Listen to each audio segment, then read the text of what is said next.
All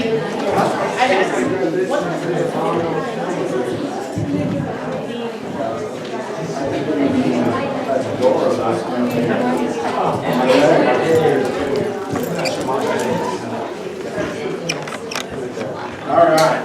Anyway, good evening, guys. Congratulations. You made it to winter. Winter in Maryville. Oh, man. If any of you are like from Texas and you're going to go home for Christmas break, hooray for you. All right? Because it is just going to get cold and it's going to stay cold. Woo! And it'll be windy too. Yeah, Maryville. All right. Woo! So, to celebrate the official arrival of winter, we're having a testimony night tonight. Tonight is actually nothing to do with that, but we are having a testimony night tonight, and we have 4 students who are going to be sharing. Abby Shipley and Sammy Richardson and Micaiah Miller and Amy Vesper. Okay? And after that, here's what we do every time we do this. This is just a tradition that we have, so if this is your first end of the semester with us, then this will be new for you. But after that, we also have some other students who are leaving, who aren't graduating necessarily, or I guess there might even be a few other people who are graduating, but aren't sharing tonight. And so, anyway, we're going to, the last thing we'll do tonight is we signed Bibles. And it's kind of like when you were, in high school or lower, and you got a yearbook, and everybody wrote something in there, and they said, you're great, never change. Okay? I don't know. Or weird stuff.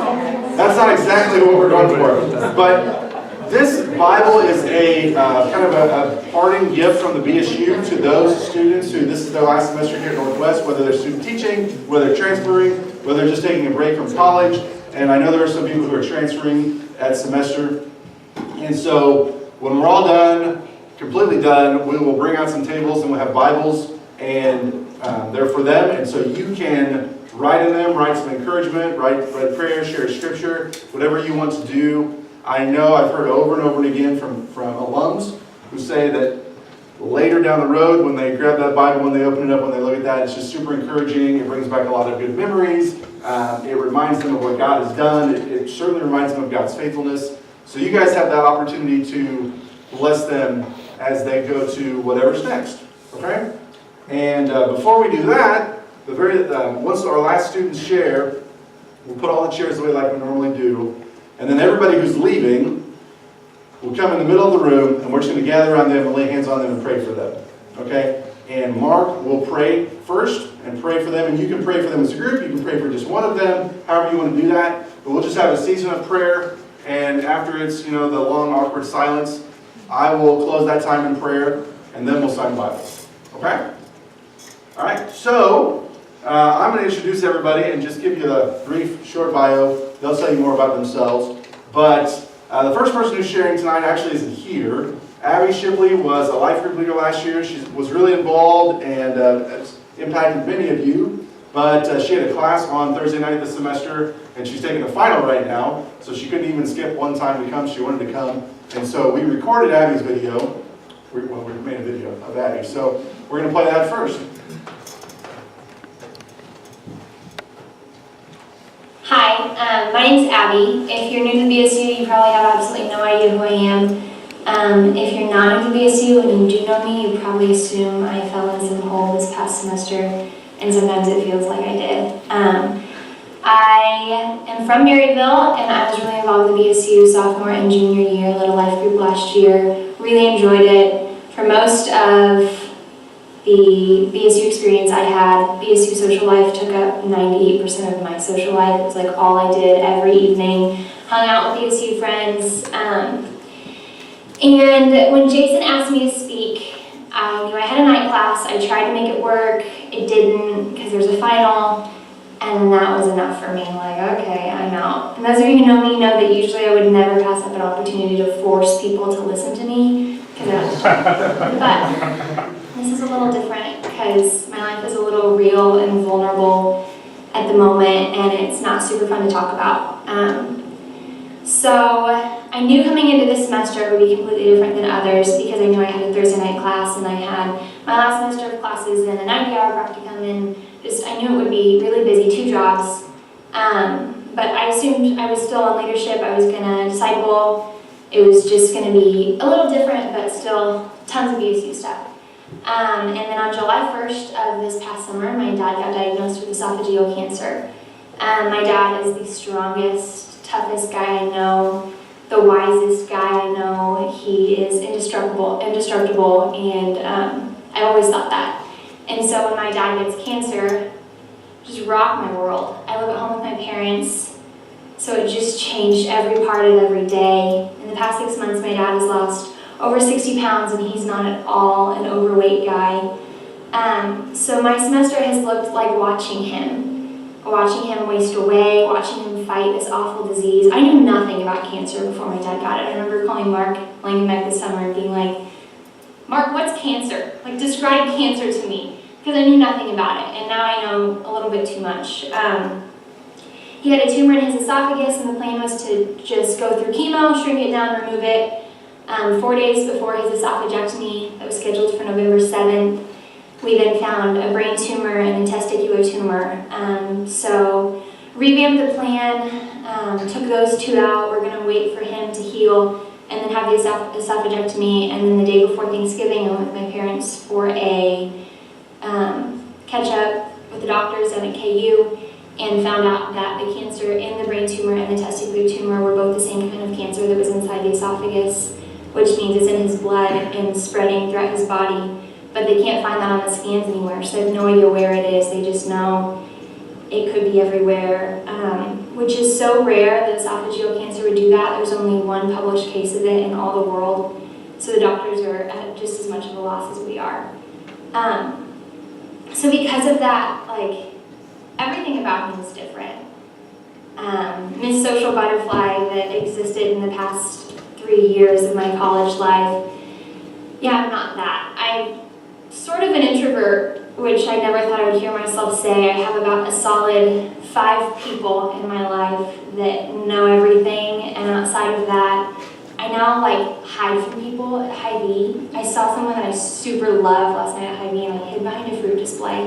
And I was on the phone with Maddie Atwell, and I was like, oh my goodness, I'm hiding in Hy-Vee. And she's like, okay, that's somewhat normal for most people. You're the only one that would have chased someone down in the parking lot to say hi in like times before this. But now it's just a different season of life. I cry. I was telling Ashley before this, like, I cry at least on a weekly basis. So like vulnerable, raw, uncharted territory for me is hard, and it's hard to talk about. But I'm forcing myself to sit here and make Ashley give up her Wednesday afternoon to record me, because if nothing else for my own sake, to reflect on some of the stuff I've learned and maybe give some wisdom or advice, attempt to at least, to those of you who are in like the same situation, same mindset that I was in freshman, sophomore, junior year.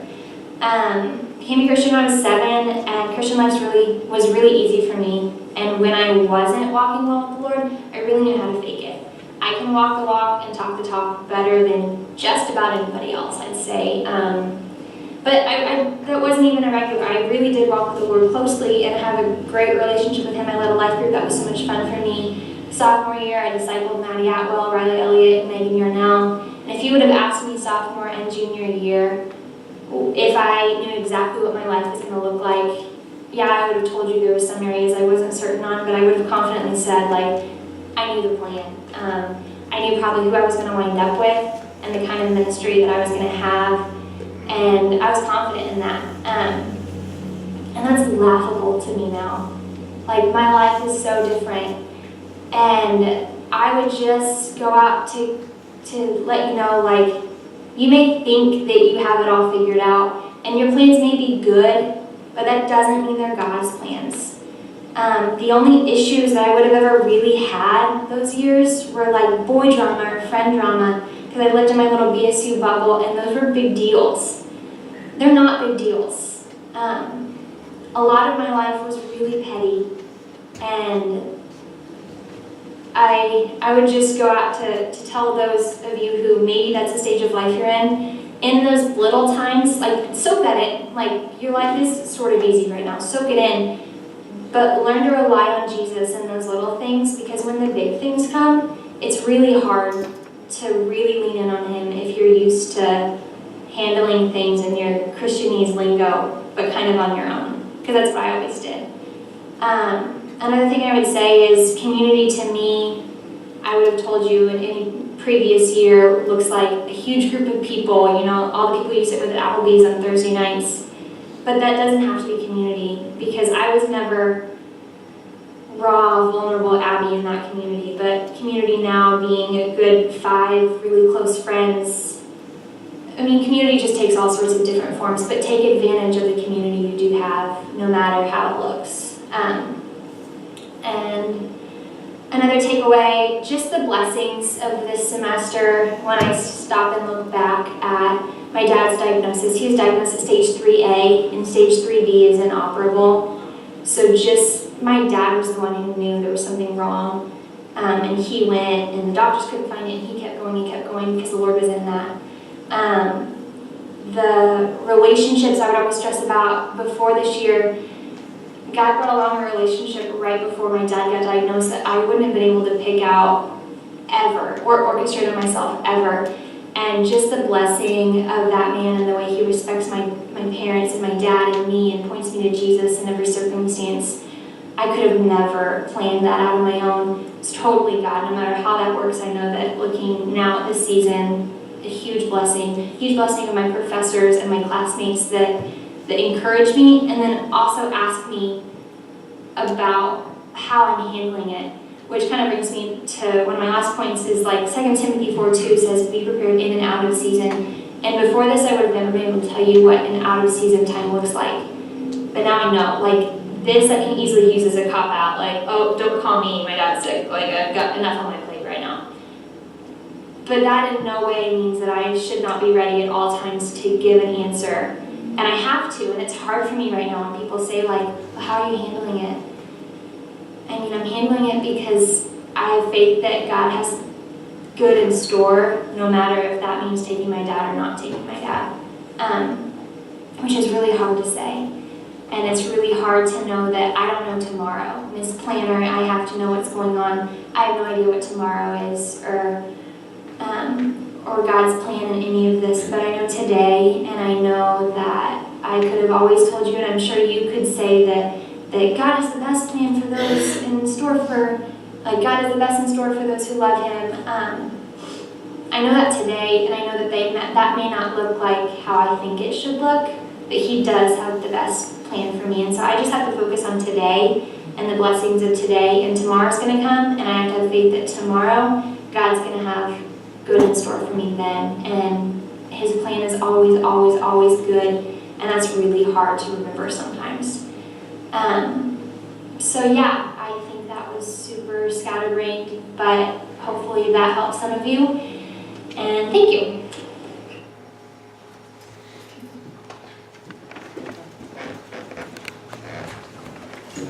Well, I know that's, some of you guys, if you know Abby, you probably already knew that, and this is what's been going on this semester. It's been certainly a difficult situation. If you know her dad at all, the times that I've been able to be around Rusty, I've just been incredibly impressed with his faith, how he is just trusting God has been an incredible example of what it looks like to, I guess, to suffer well. But absolutely, continue to pray for them, pray for their family. I mean, that's just a tough season. But God is good. And what God is doing, He's doing bigger things. And so, even if, I don't know, if you're going through something tough, you can trust Him, okay? He didn't promise that, in fact, Jesus said in this world you will have trouble, but take heart and overcome the world. And it's sure great to have an eternal perspective, to know one day Jesus is going to make all things better. And sometimes more and more we long for that day. So, if Abby were here, I'd say thank you, Abby, for sharing with us. Next, Sammy is going to come and share. Sammy served on leadership, and Sammy has continued to disciple girls and be faithful, and has really had a big impact in some of your lives. And so, Sammy's going to come and share.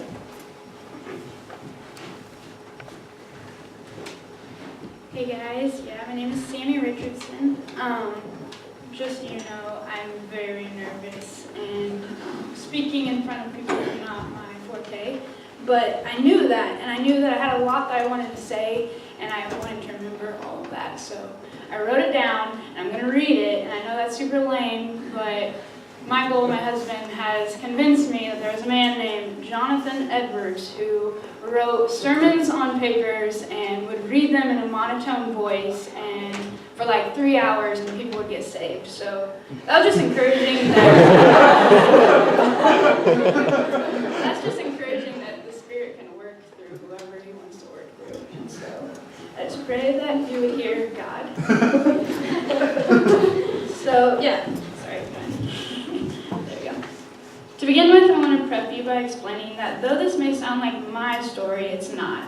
And if you remember anything from this, I hope that it would be that we are nothing but dust. I know you're probably thinking, who the heck is this chick and why is she calling me dirt? But the truth is, if it's one thing I've learned in these short years here at Northwest, it's that in these stories, these testimonies of our lives, we're not the main characters. We're simply instruments that God uses to get glory. These stories are God's to do with them whatever He pleases. And if that's not a clear summary of absolutely nothing I knew coming into Northwest, but everything that God would show me, then I don't know what is. I originally came to Northwest wanting to be a journalist for some huge news industry in a big city somewhere. If you would have asked me then what my main goal in life was, I would have told you plain and simple, to write something worth reading. I was blinded by my pride on the pursuit to be used by God. I was tacking God's name onto my plans, saying things like, I know this is God's plan for me. I know this is how He's going to use me. The only problem was that I wasn't really pursuing God. I was pursuing a future for myself that would give me the recognition, and that would give me the honor, and would ultimately give me the glory. It's kind of funny now because I can look back and see how completely and utterly misguided my thinking was.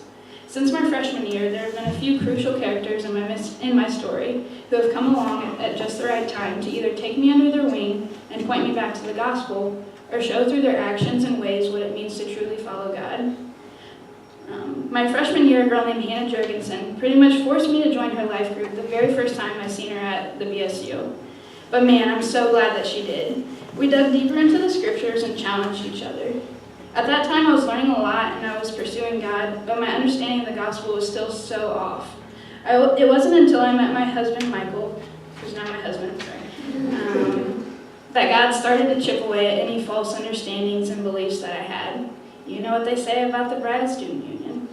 Ultimately, it was through people like Hannah and Michael who God used to challenge what I believed and why I believed it, that I began to understand the gospel clearly for the first time. I understood that Christ did for me what I could never do for my sinful self. Romans 5:8 says, God shows His love for us and that while we were still sinners, Christ died for us. I became aware of the fact that even while I was such a dirty, rotten, grotesque sinner, living in sin and loving it, Christ took on the flesh and died the death that I deserved. 2 Corinthians 8:9 says, You know the grace of our Lord Jesus Christ, that though He was rich, yet for your sake He became poor, so that you by His poverty might become rich. That Jesus didn't just die for me, but He picked me up out of my dirty filth and said that I am loved, and I am His, and because I am His, I am an heir to the inheritance, which is eternity in heaven with Him. I used to think that the gospel was some elementary concept that you learn in VBS and just kind of put back on the shelf and move on from. I didn't understand that this simple yet complex truth was truth that God would die for me would ultimately be His plan for me. Sometimes I think we get so caught up in worrying, obsessing over, and trying to figure out what God's plan for us is. I want to hopefully encourage you by saying that I think God is a little less worried about what career path or classes we choose, and more worried about how we are reflecting His Son and seeking His kingdom. Are you seeking to love, glorify, and make Him known? Ultimately, I think that's what God's worried about. That's what keeps Him up at night, not our grades or even our post-college life. While we're on the subject, though, however, my post-college plans consist of full-time ministry. I think we're all called to full-time ministry. And what I mean by that is we're all called to make disciples and make Jesus known in whatever we do. It's not just exclusively for the professionals. I plan to serve alongside my husband, making disciples of middle and high school students here in Maryville through our youth outreach program, Friday Night at the Hub. We hope and pray to someday soon start a family where God will bring us into a totally new, exciting, and beautiful ministry to our children. I plan to make raising our children and caring for our home my main responsibility and priority after I graduate from Northwest. And I'm so excited for this next chapter of my life, and I can't wait to someday be a mom.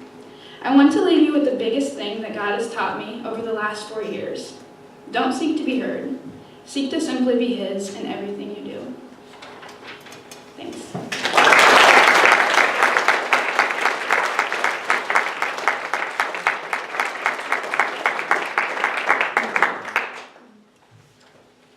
Yeah, I've heard that listening to Jonathan Edwards was probably not the most exciting thing, and yet people were weeping as the conviction of God fell on them. So thanks there, Sammy. That was not boring. Okay, like what I've heard of Jonathan. But that's true. I don't know how popular he would be today, but it's still challenging stuff. So next, Micaiah is going to come and share. Micaiah has been on leadership for the last 2 years, and has served on the connections team and getting to know a lot of you and being a blessing. And we played some softball together. Alright, so I feel so unprepared compared to Sammy. So if I ramble, I'm sorry. I'll just kind of go through my life. I've been a Christian all of my life. I've gone to church every Sunday since I remember. I would say I'm from a Christian home, but looking back on it now, I wasn't really. My mom's a big Christian. My dad wasn't when I was growing up. My dad was a bartender, which that doesn't mean you can't be a Christian and a bartender. But sorry, we would get called in the middle of the night and be like, "Hey, your dad's in the ditch. You should probably go get him." Cuss all the time. Come home from school I'm laying in the kitchen "Oh, Dad, you need to get it. Come on." So not really a Christian home. Anyways. I've been to church camp all of my life, since starting at 8, whenever you can first go. I was baptized at the age of 14. I spoke in tongues when I was 17, so I have the Christian life. Going through school, I was a good Christian girl. My guy doesn't go to parties. My guy doesn't cuss. Yeah. So it was good and bad that I was a Christian girl. People would say, look up, "Oh, Micaiah's not doing that."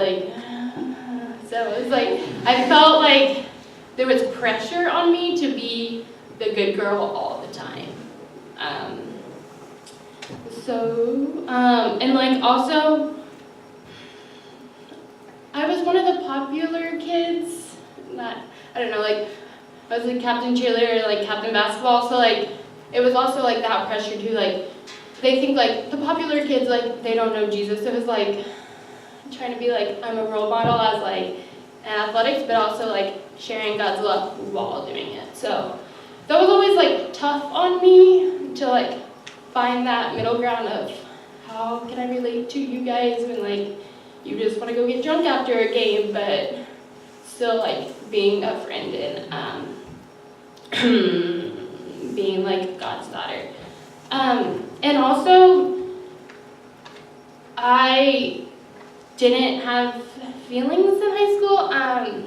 I'm from a large family, so my little siblings, I raised them. My little brother calls me mom. I gotta stop him in public, "Hey, you cannot call me mom," because people just look at me. I raised my 2 youngest siblings just because there was so many of us, I stepped in as a mother role to raise them. So if there was if I had a problem or if I was feeling something sorry, one of my kids got me sick in kindergarten, so anyways, if I was feeling something, I just shut that down. That doesn't really matter. I have to help him get ready for school, help him get going, so my feelings didn't really matter. I got good at just shoving him down, not caring, just go on with the day, you're okay. So that was also my life in high school.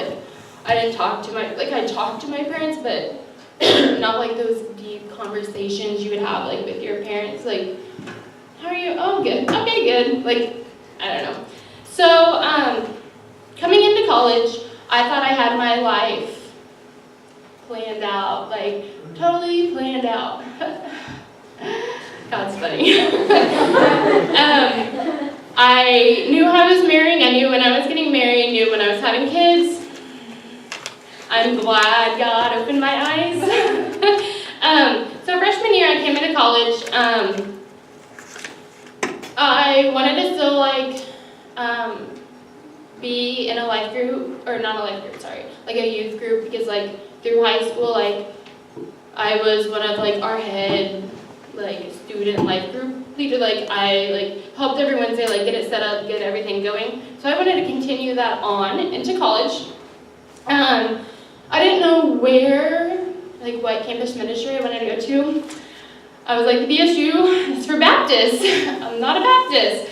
So I wasn't here my freshman year because I thought it was only for Baptists. It's not. So I went to the NABs here and there. I lived in Hudson and Perrin. The NABs were in the station. On the cold nights, I'm like, oh, too far of a walk. I just won't go. And I was okay with that. I also didn't have a church home. I was still trying to figure out where I wanted to go, where I felt fit in. So I attended 7 different churches here in Maryville. And then a couple weeks I'm like, oh, I'm not feeling it. I just won't go because I don't really, there were some parts I just really didn't like. So I'm like, well, I'm not going to that church again, not going to that church. So my freshman year was my rocky year. So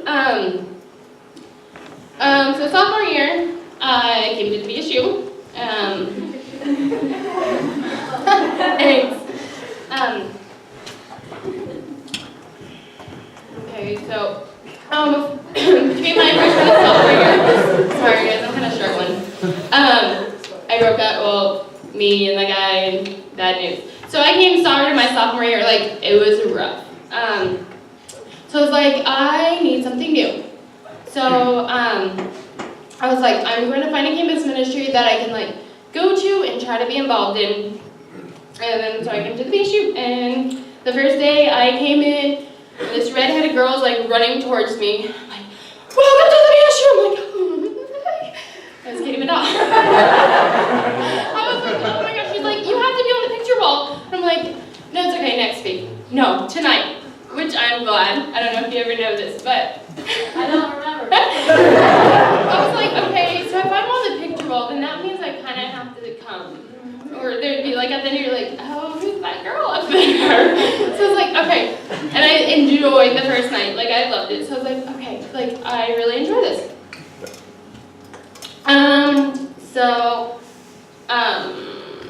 I work at Pizza Hut, in case you guys don't know that. I started my freshman year. So when I first started here, all the events, I was like, oh, sorry, I have to work. I didn't really want to go. I kind of oh, gotta work, sorry. So I wasn't really involved in I didn't join a life group. I'm like, oh, sorry, they're all long nights I work, sorry. So I was at the BSU just on real life, and then I would go home and that was my BSU. And then at right before, no, okay, so it was spring semester, and then Lexi and Matt were like, hey, why don't you do leadership? I'm like, I don't really want to be that involved. I was like, okay, I'll do it. Because I wanted to do more with my faith. I just didn't want to come here every Thursday night, and I wanted to do more. I just didn't know how to be more involved. So I was like, okay, leadership or student staff will be a great opportunity for me to do that. And I was like, so I got on Connections team. I was like, well, I don't really know anybody besides my little group of friends, so I want to know more people. So I was on Connections team. And then coming my junior year, one of the very first thing was the open, or no, not open house. When we cleaned the BSU to get it ready for open house, I was like, okay, yeah, I can go before work. It'll be okay, just wash some windows. And there I met 2 of my good friends today. One of them, Jason's like, hey, will you go paint with that girl down there? I'm like, yeah, who is that? And so we got to talking, and she's one of now my best friends just from painting the little BSU sign we have out there. So sophomore year, and then Oh no, sorry, that's junior year. I'm trying to think. Alright, junior year. And then junior year was also the float trip. I'm so thankful I went to that, like, made great connections. Sophomore year, I went to, I told you guys I'd be all over the place, but going back to sophomore year, I went to the spring break mission trip. And there, I only really knew one person, which is good because it got me out of my comfort zone. And like one night we stayed up until 4 a.m. just talking, and Karen's like, guys, you need to go to bed because I had to get up the next day to drive home. But that was super awesome. I was kind of like, do I really want to go? But I'm so glad I went. Like, it was so good, like serving God, but also growing with like the community with the VSU, because I got to know people that I like never really talked to. Like I knew their name, but I'd never had like a conversation. Okay, junior year. I did. Oh my gosh, guys, I'm so sorry. Junior year was also Life Impact, which is also amazing. You guys should still go to Life Impact. I had a great time. I also met a pretty awesome person there. Sorry guys, he helped me off of a mountain, so. Sorry, I'm a little distracted. Anyway, so all the like, and then I was also on Connections team, and then again this year I'm on Connections team. But through that, what I'm saying is, I didn't really want to go to the different events. I was kind of okay with like just being like okay with it, like just showing up, talking to a couple people, and then leaving, going to Applebee's, going home. But I encourage you guys to go to the different events, even if you don't want to go. Every event, like especially the major ones that I've been to, I've created a new like strong friend out of that. Just from like cleaning the BSU, Life Impact, the spring break, and the float trip. So even if you're like debating on whether or not to go somewhere, just pray about it and just go anyways. Sorry, but you will be so thankful about it, and you like, especially at Life Impact. I figured out that I'm not like, through high school I thought I was a good Christian, but then looking back on it, I'm like, I was just walking the walk. Like I was just being the good Christian girl and being a good role model, but I didn't actually like do anything about it. I read my Bible, I prayed, but I didn't like read my Bible. So it's just that like awareness, like, oh, I'm not actually living the way God wants me to live. Like I thought I was, and I was like content of like my walk with God, but so I just encourage you guys to go to the different events, and also the different events that are like put on like on Friday nights, or just the little events too. Like those have been really encouraging too. Like I'm trying to think of one, like what did we just do? The scavenger hunt. It was so much fun, and like the group we were in, like none of us have all like really hung out together. And then in that car ride, and we're like sprinting all over the place, and it was just so awesome to be like out of our little comfort zone of people that like are like who we are okay with, and like opening up your circle and welcoming new people in is always awesome. And seeing like going back to when we were cleaning and I was painting, I've never talked to this girl in my life before, and I was like, okay, I'll talk. And I found out just by having I don't even know how long we were down there, but we had so much in common, and I probably would have never even talked to her if it wasn't for that day. Like after that day, I probably would have been like, oh, hey, I'm Makai, nice to meet you. Keep walking. But so like have those conversations, they might be awkward, and I'm really good at awkward conversations, but you just get through them. So lastly, I am student teaching in January. I am student teaching down at Independence, Missouri. I'll be 12 weeks at Glendale Elementary School in the first grade classroom, and then 4 weeks at Hanthorne Elementary, which is a special ed / Head Start school. So that'll be really awesome, and then I'll be graduating in April. So I'll be back here every once in a while, hopefully, but I won't be here every Thursday. So yeah.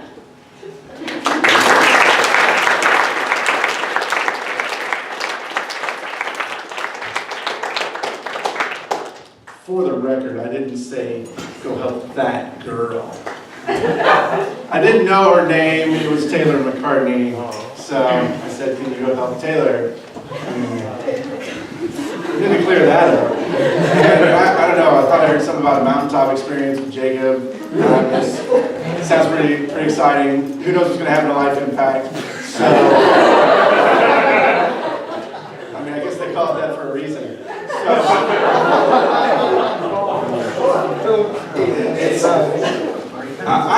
I would say, just real quick, because I appreciate, there are a lot of good things in there, and there's a lot of good things so far in everything that's been shared, but I really, if you want to get more connected, if you really want to go deeper in some relationships and growing in Christ, like, we don't do these things just because we have nothing else to do, because we get paid per event or something. Student leadership is a great way to get connected, to serve, to grow in your faith, to get to know some others, and Life Impact is going to be great, and spring break is a great opportunity. We do these things because we believe that God is going to work in your life and you're going to grow. And so, and we do them as inexpensively as humanly possible, okay, or thereabouts. So, last, Amy, where's Amy at? Back in the corner, come on Amy. Amy has been a life group leader. I think Amy was on student staff. Amy has just done anything behind the scenes that needed to be done and that no one saw her doing, and she is super excited to share with you. Okay, my favorite topic, me. Okay, make it awkward at points because I am super nervous and I wish I could use a card. Unfortunately, I forget how to read when I'm nervous. So,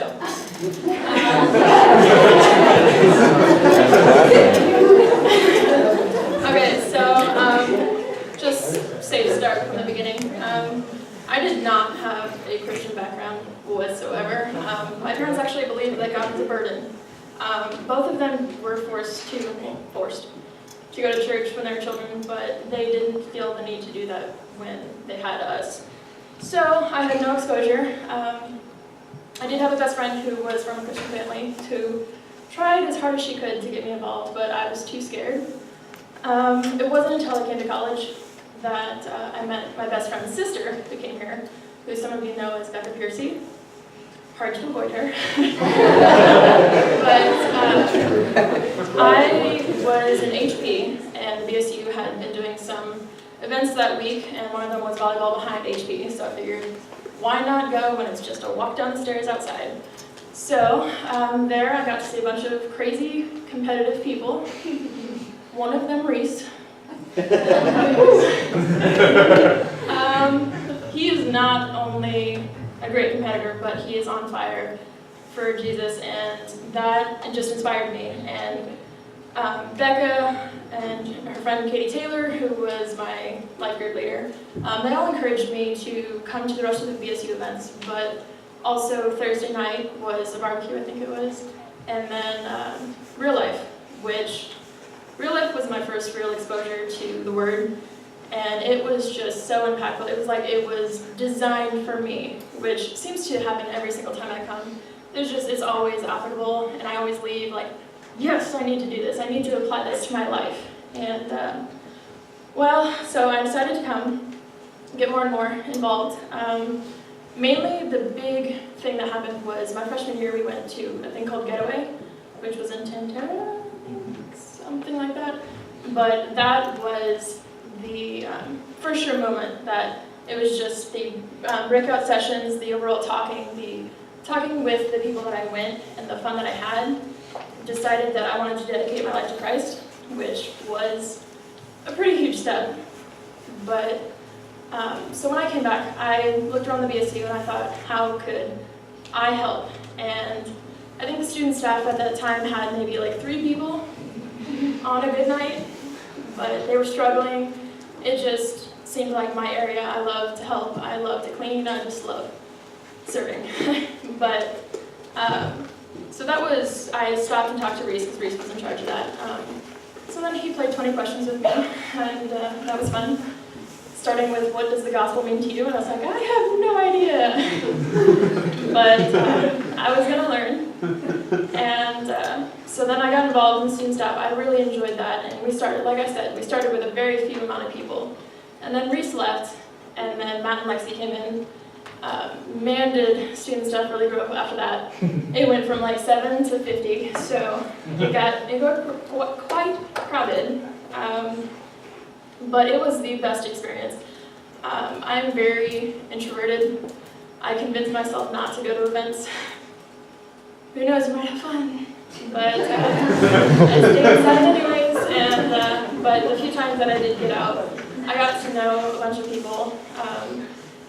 In high school, I was very dedicated to grades. I was good at grades, bad at relationships. College kind of flip-flopped, not great, but I focused more on developing relationships because that actually gives me good experiences and things, memories worthwhile. When I'm older, I'm probably not going to be like, yeah, all A's. I'm going to be like, I remember the memories that I made with these people, and I'll connect with them. So at one point, I was doing really good at student staff because serving is what I meant to do. But I ventured out for life group leader. Not my thing, but it was a great experience, and there's no way I could have known for sure that it's not my area if I hadn't have done it. So, unfortunately, and then it came to my senior year. Some of you may not even know who I am because I haven't been very involved this term, because I let myself get convinced that school was more important, which now I'm gonna not remember this term because I didn't get very involved. It's actually really sad. So I'd like to challenge everybody that when you get to my point, instead of getting pressured by the stress of school, I would just go to the events, just push it aside. I mean, don't fail your classes, but you might get to stay here longer, but no, I would go to the events. Even if you're convinced that you're not going to enjoy it, just go anyways. You might meet your best friend, you might meet your significant other, but never have I gone to a BSU event and regretted it. I do regret not going. Another challenge that I would like to put on you guys is that just try things. Find your place in the body of Christ. Mine is serving. Some of you are good at evangelizing. Not me, but I'm just not a very good leader, a fantastic follower, but some of you are born teachers. So, I mean, just try a little of everything until you can successfully say, that's not for me, but this is, and then just try that and excel in it, because from here on out, I want to find a community like the BSU. I get to go home and hopefully find the church that is for me. And then I want to be rooted in that community. And hopefully just serve for them and be able to express my love of Christ through serving.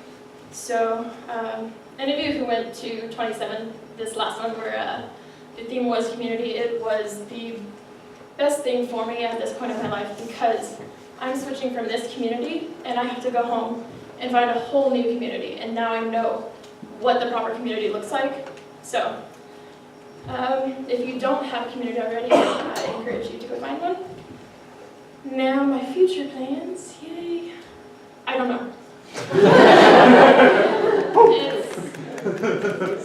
I'm not stressed about it at all because I'm tired of trying to figure out what my future is going to be because it's not what I planned. So I'm kind of stopping planning. But I mean, I have ideas of what I would like to do. But honestly, I'm just going to go with the flow, live day to day, if it's what God wants me to do, it's what it's going to happen. But I'm just ready to do whatever it is He has planned for me. And that is my life. However, I am not done because some of you know at all leaders meetings, Jason likes to recognize some people. I'd like to recognize Karen and Jason.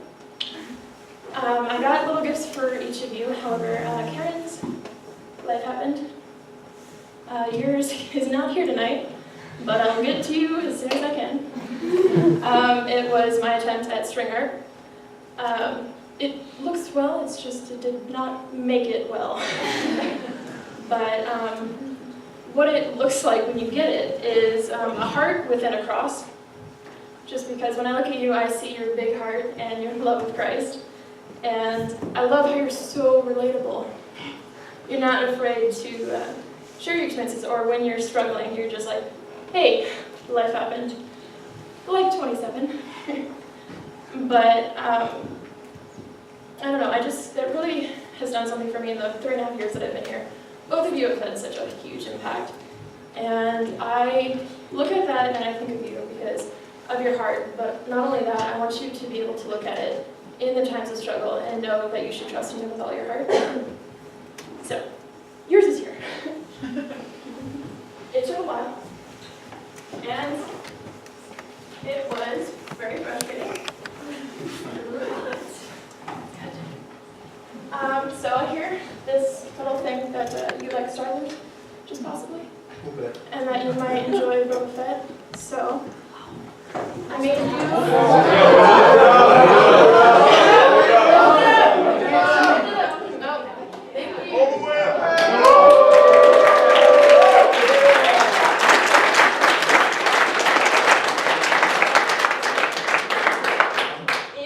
It is a 1,000-piece photo mosaic.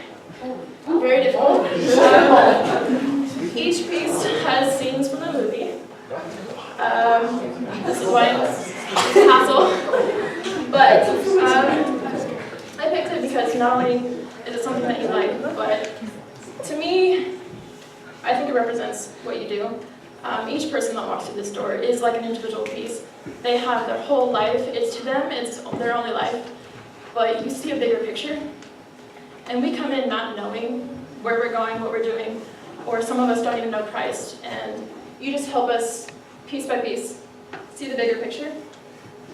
I also would like to represent it as the Word, because you can look at each individual scripture, like piece, verse. It may not mean something, like maybe it's applicable, maybe not. Maybe you don't see the bigger picture. But all of it together has just one great meaning. And you help us see that. So.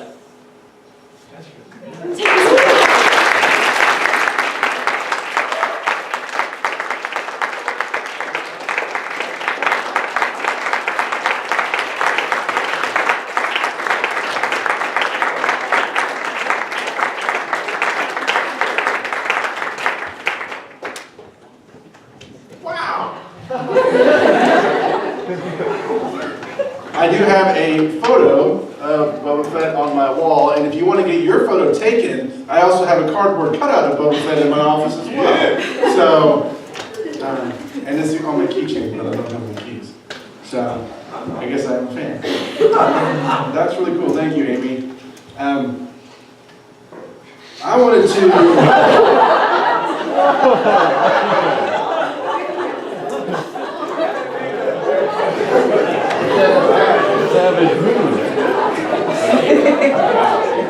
I just want to share briefly with you guys out of the Word tonight, and if you've been here at all this semester, you know that we studied through the book of Colossians, and this is the last passage that we haven't really looked at. I guess we kind of skipped part of the end of chapter 3 as well, but actually the very end of some of Paul's letters I really enjoy. I really love the end of Romans. Romans chapter 16 is a lot of fun because there's so many people that Paul talks about. And I think it really does. I like this. This is awesome. Because it's not just, it's Boba Fett and that's cool, but I really appreciate the symbolism, the different things that it represents.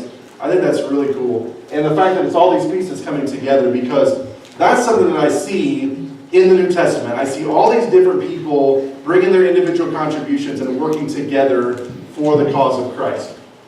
And so I like reading the end of Romans because there's so many people. There's like, it's like over 30 people that Paul references, many of them by name. And here at the end of Colossians, he references some people as well, not as many. But I want to read it to you guys, and I just want to kind of give you a challenge tonight before we get together to have our closing prayer for our students who are headed out. Okay, so this is in chapter 4, starting in verse 7. It says, Tychicus will tell all the news about me. Tell you all the news about me. He is a dear brother, a faithful minister, and a fellow servant in the Lord. I am sending him to you for the express purpose that you may know about our circumstances, and that he may encourage your hearts. He is coming with Onesimus, our faithful and dear brother, who is one of you. They will tell you everything that's happening here. My fellow prisoner Aristarchus sends you his greetings, as does Mark, the cousin of Barnabas. Jesus, who is called Justus, also sends greetings. These are the only Jews among my fellow workers for the kingdom of God, and they have proved a comfort to me. Epaphras, who is one of you and a servant of Christ Jesus, sends greetings. He is always wrestling in prayer for you, that you may stand firm in all the will of God, mature and fully assured. I vouch for him that he is working hard for you and for those at Laodicea and Hierapolis. Our dear friend Luke, the doctor, and Demas send greetings. Give my greetings to the brothers at Laodicea and to Nympha and the church in her house. Now he names all these people, but part of what I think is really cool is like Paul, he kind of brags on them a little bit. Not in any kind of an unholy way, but he just shares encouraging words. He says, I want you to know about this person and how hard he's working. I want you to know about this person and what a faithful person that he has been. I want you to know about these people. And as I was thinking about tonight, a lot of what comes up is you hear somebody talking and then you'll hear a story about Katie Madone. Or you'll hear a story about Reese. Or you'll hear about Katie Taylor. Or maybe even people that some of you guys don't know. But these people who are really instrumental in somebody else's story. And so tonight, and I don't know, maybe I don't think I normally share this exactly, but tonight just what hit me that I want to challenge you guys with is you don't have to wait until like it's your senior testimony night to tell those people what they've meant to you, how much they've been an encouragement to you.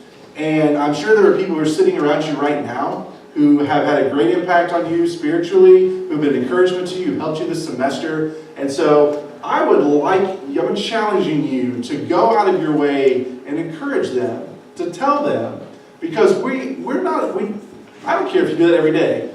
We could use more of that. Most people don't do it every day, and often we don't ever do it. We save really kind words for people for like eulogies, instead of encouraging one another like we ought to do. And so we're gonna wrap things up here, and we're gonna pray for these students. But I hope that after it's all done, that maybe even right now, in fact, right now, think of somebody who you can just go to them, somebody around you, somebody who has made an impact that you can just tell them, hey, I appreciate you. I'm thankful for you. This is how you encourage me. This is how you're helpful to me. Whatever that might be, but it's good.